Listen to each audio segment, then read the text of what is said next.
Hey, what's going on, guys? Welcome to the video. So I want to talk a little bit about politics and about the different camps regarding crypto, because until the election happens, it's very, very important and newsworthy. I also want to talk a little bit about Justin Sun. There is a US dollar-backed stablecoin that just lost its Bitcoin reserves. Pretty important, and I just want to warn you about if you're playing with that, you're kind of playing with fire here.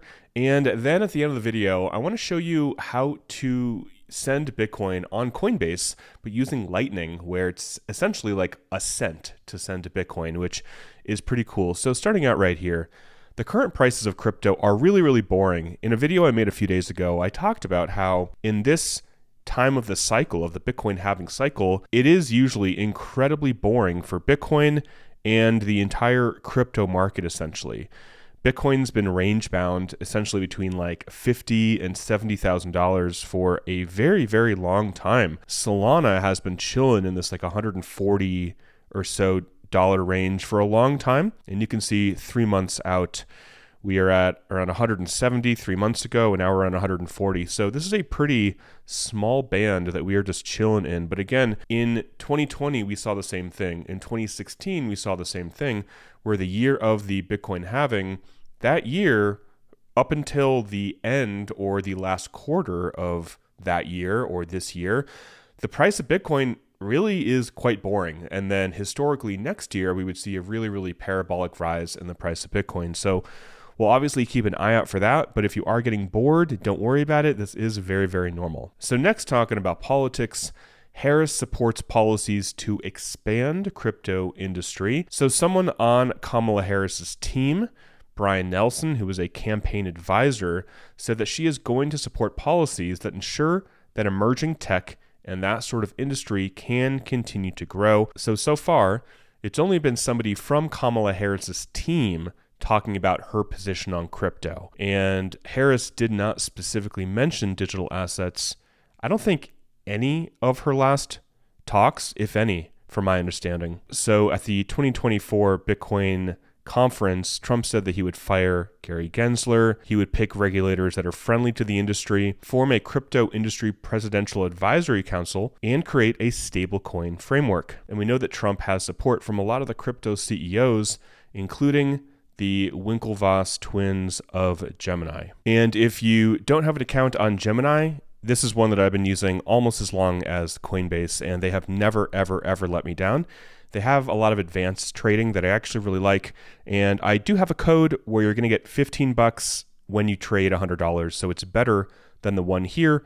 I will leave my little code below. Again, you'll get $15 when you trade $100, and they're awesome. I really like these guys a lot, and I've been using them for many, many, many, many years. So I will leave that code below. And lastly, about Kamala Harris for the moment, is that she hasn't really been sharing directly her stance on a lot of issues. So from Bloomberg right here, Harris's vibes are heavy, but policy is light. And that is basically her campaign, or a lot of her campaign for right now.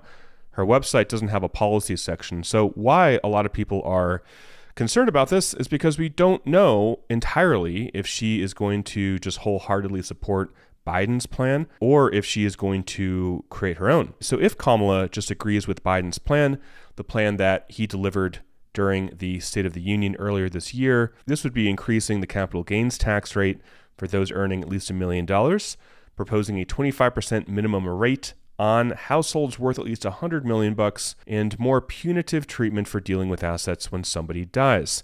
So essentially taxing rich people, or people earning a lot of money, a lot more. And sorry for talking a little bit too much about politics for my liking, but I think it's important where we are right now. If Harris were to release more details about her policy plans, it could be used as ammunition by Republicans who have struggled to define her. And this was evident when Kamala suggested offering $25,000 for first-time homeowners, and also suggesting a federal ban on food and grocery price gouging. And this sparked criticism from economists and corporations that it could stoke inflation and lead to price controls, which is not a good thing. So that's it for Politics Corner with Aaron on this lovely Thursday or Friday when you're watching this.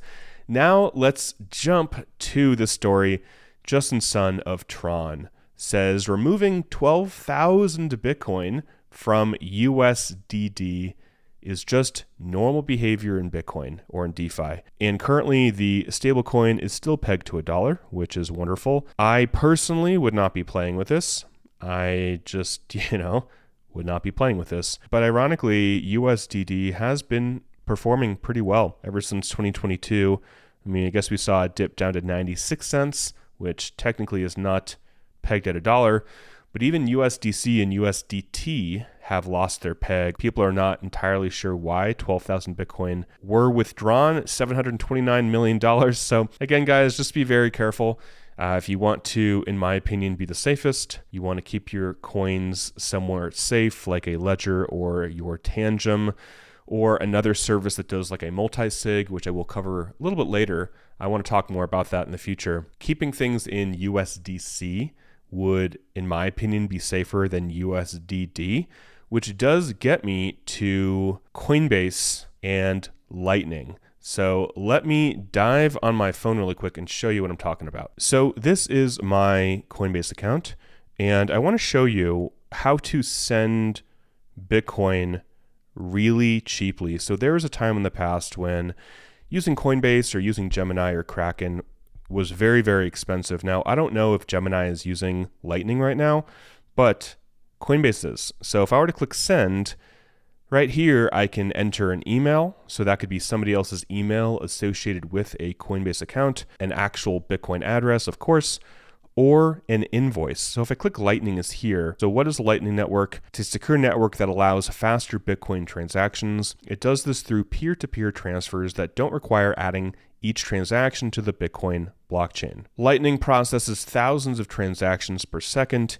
Each transaction costs 0.1% of the total amount sent. This is often cheaper for smaller transactions. For example, if you send $50 in Bitcoin, the network fee is only 5 cents. To send or receive with Lightning, you need an invoice, not a Bitcoin address. An invoice is a long string of characters that encodes the amount you're going to send. For security, it expires after 72 hours. So what I'm going to do is pull up my Strike app. Now, Strike is also something that I love to use, and I have been using off and on for a very, very long time. And I think if you use my link, you get $5 in Bitcoin. So this is, I think, just for the United States, though. So a cool thing about Strike, just to kind of give it a plug, if I wanted to buy $10, you can see right here, the Strike fee is 10 cents or whatever. So let me just do that really quickly, just to add another $10 of Bitcoin to my wallet. There we go.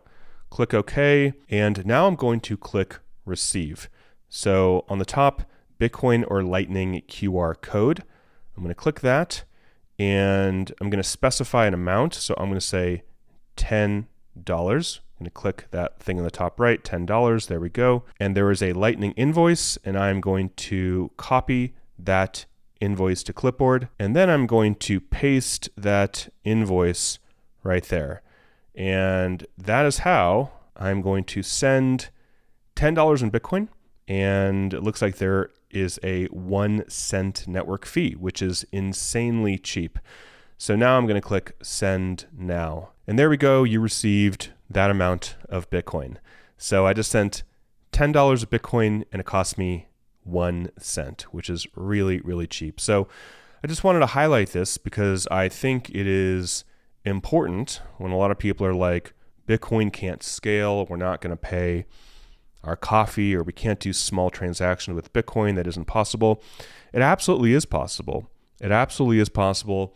El Salvador people are buying coffee and buying pastries and using it as legal tender, and they're using the Lightning Network like I just showed you. So it costs, again, 1 cent for a $10 transaction, which is insanely cheap. It's light years cheaper than using a credit card for sure. Obviously, cash, there are no processing fees, but again, we're talking about Bitcoin here. So I just wanted to end the video with that because I thought it was very, very cool. So shameless plug, I'll include my affiliate link for Strike, where you get $5, Gemini, where you get 15 if you trade $100, which I love Gemini. And yeah, that's it, guys. So I hope you guys are doing well. Till next time, talk with you soon, and bye for now.